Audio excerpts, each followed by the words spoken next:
Dia bisa di waktu yang sama menyuap berada 1 miliar. Walaupun kata mereka 1 miliar, yang saya tahu informasi saya mengatakan 5 miliar. Kemudian menyuap brigadir lainnya 500 juta. Menyuap LPSK bersama suaminya. Kemudian dia sadar datang ke Makobrimob. Sebelumnya dia sadar membuat laporan polisi dan ke lembaga-lembaga terkait lainnya. Kenapa setelah saya laporkan dugaan pasal pembunuhan terencana 340, junto pembunuhan 338, junto penganiayaan menyebabkan matinya orang lain 351 ayat 3, tiba-tiba dia tergoncang. Harusnya yang tergoncang jiwanya adalah ibu daripada almarhum dan bapak daripada almarhum atau kakak adiknya. Kok yang tergoncang dia? Maka ini saya pastikan itu pura-pura. Keluarga Ibu Putri yaitu mau bagaimana biar orang itu mendapat keringanan. Begitu juga si Kua dan si Riki dan si Baradae ya. Mereka yaitu menginginkan agar orang masyarakat simpati ya, memberikan keringanan hukuman gitu. Terkait motif ini kami sementara sudah mendapatkan keterangan dari saudara FS. Namun kami juga ingin memastikan sekali lagi untuk memeriksa Ibu PC. Sehingga nanti yang kami dapat, apalagi pada saat posisi beliau sebagai tersangka, apakah berubah atau tidak. Dengan demikian kami bisa mendapatkan satu kebulatan terkait dengan masalah motif. Komarudin Simanjuntak bongkar skenario PC akui korban pelecehan seksual. Korban kok puji pelakunya. Komarudin Simanjuntak belum berhenti memperjuangkan keadilan bagi mendiang Brigadir J dengan bongkar skenario Putri Candrawati yang mengaku menjadi korban pelecehan seksual oleh Yosua. Tak tanggung-tanggung, Komarudin Simanjuntak membeberkan kronologi berdasarkan analisis tajamnya serta berbagai fakta-fakta hingga mengungkapkan kasus pelecehan itu sempat ditutup penyidik karena terbukti hoax. Komarudin Simanjuntak bongkar skenario PC ini dengan tujuan agar istri Ferdy Sambo tak lagi mengelak oleh berbagai alasan hingga mengakui korban pelecehan seksual. Komarudin Simanjuntak, kuasa hukum keluarga Brigadir J ini membeberkan secara gamblang kronologi yang sebenarnya terjadi terkait kasus pelecehan seksual Putri Candrawati oleh Yosua berdasarkan fakta-fakta yang dikumpulkannya. Dilansir Ayo Bandung dari kanal YouTube Tribun Jateng, Komarudin menceritakan awal kasus itu mencuat setelah diberitakan bahwa Brigadir J memperkosa Putri Candrawati di Duren 3, Jakarta Selatan ketika istri Ferdy Sambo ini disebut-sebut baru pulang dari luar kota. Menohok, Komarudin pengacara Brigadir Yosua ini menyebut bahwa pemberitaan itu malah dipublikasi semua oleh sejumlah oknum kepolisian, Komnas Perempuan, serta lembaga lainnya. Namun analisis Komarudin menilai bahwa tak mungkin seorang ajudan berani masuk begitu saja ke ruangan jenderalnya. Terlebih suami Putri Candrawati, Irjen Ferdy Sambo, merupakan sosok yang mempunyai kekuatan besar di ranah kepolisian Indonesia. Kemudian di tanggal 9 Juli 2022, Komarudin menyebut bahwa pihak Putri Candrawati sudah melaporkan kasus pemerkosaan dan dugaan percobaan pembunuhan oleh Brigadir J ketika skenario Ferdy Sambo tercium publik. Namun karena Komarudin Simanjuntak bongkar skenario PC ini, akhirnya laporan itu sempat gugur karena tak terbukti kebenarannya. Tak hanya itu, Komarudin menceritakan juga jika PC memang benar-benar menjadi korban pelecehan seksual, istri Sambo ini tak mungkin bisa dengan mudah berhadapan kembali dengan pelaku. Pastinya akan ada rasa trauma jika kejadian itu nyata.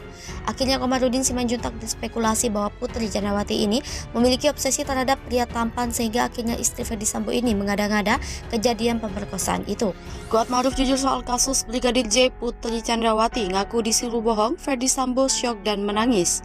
Kasus pembunuhan Brigadir Nofriansah Yosua Huta Barat alias Brigadir J di rumah mantan Kadif Propam Polri Ferdy Sambo dinilai masih meninggalkan sejumlah misteri. Terlebih, motif Ferdy Sambo sebagai otak pembunuhan belum juga diungkap. Meski demikian, 5 tersangka kasus pembunuhan Brigadir J telah menjalani pemeriksaan melalui uji kebohongan atau lie detector. Dari 5 tersangka, 3 diantaranya memberikan keterangan secara jujur. Mereka adalah Baradae alias Barada Richard Eliezer, Bribka RR alias Bribka Riki Rizal, dan Kuat Ma'ruf. Sementara itu, hasil uji dari 2 tersangka lain yakni Ferdy Sambo dan istri Putri Candrawati belum diungkap polisi. Menurut Direktur Tindak Pidana Umum Barreskrim Polri Brigjen Andi Lian Jajadi, hasil pemeriksaan ketiga tersangka tidak menunjukkan indikasi penipuan atau no deception indication. Meski demikian, hasil pemeriksaan tersebut tidak diungkap oleh publik dengan alasan demi keadilan atau pro justitia. Putri Candrawati akhirnya buka suara dan mengungkap fakta baru mengenai kasus pembunuhan Brigadir J. Kepada Komnas HAM, ia mengaku disuruh sang suami untuk berbohong terkait pelecehan di rumah dinas Duren 3, Jakarta Selatan. Menurut Putri Candrawati, dugaan pelecehan seksual yang dilakukan Brigadir J itu justru terjadi di Magelang, Jawa Tengah. Pengakuan istri Ferdy Sambo itu diungkap oleh Ketua Komnas HAM Ahmad Taufan Damanik beberapa waktu lalu. Meski demikian, pengakuan Putri Chandrawati masih terus diuji dengan keterangan dan bukti lain karena terus berubah-ubah. Terbaru, dalam keterangan Putri Chandrawati mengaku bahwa Brigadir J memegang sejumlah bagian sensitifnya seperti payudara, paha, hingga kemaluan. Dilansir dari kanal YouTube, Refli Harun, istri Ferdy Sambo itu diketahui sempat mengubah keterangannya sebanyak 3 kali.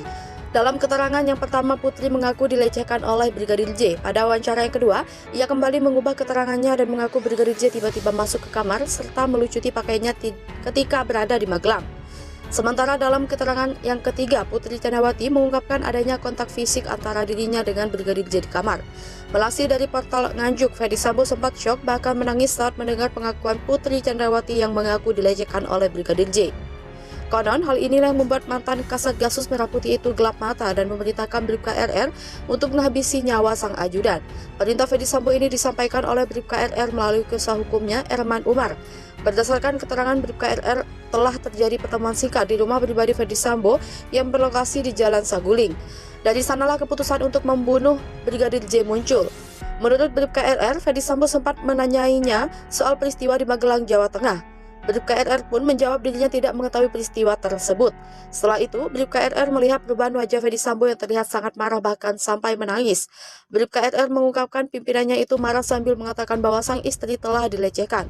Kemudian, Ferdy Sambo kembali menanyakan Bribka RR tentang kesanggupannya untuk menembak Brigadir J.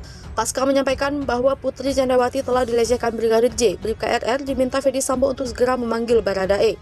Lalu, kelima tersangka berpindah dari rumah di Jalan Saguling ke rumah dinas Duren 3. Di sanalah Bribka RR diminta Kuatmaruf untuk menghampiri Brigadir J yang tengah berada di taman samping. Setelahnya, Bribka RR, Kuatmaruf, dan Brigadir J langsung menuju ruang tengah rumah dinas tersebut. Di sana sudah ada Ferdy Sambo dan Baradae. Bribka RR mengatakan Baradae lalu menembak ke arah dada Brigadir J menggunakan senjata api miliknya hingga jatuh di dekat tangga. Menurut Eman, Bribka RR sempat berjalan ke arah dapur lantaran mendengar Brigadir Romer memanggil lewat HT, namun saat itu ia tak menemukan siapapun sehingga kemudian kembali ke ruang tengah. Ketika kembali, Bribka RR sudah melihat Ferdy Sambo dalam kondisi terguncang dan menangis. Menanggapi isu pelecehan seksual yang kembali dimunculkan, kuasa hukum Brigadir J, Komarudin Simanjuntak, menduga hal ini memang sengaja dilakukan oleh pihak tertentu.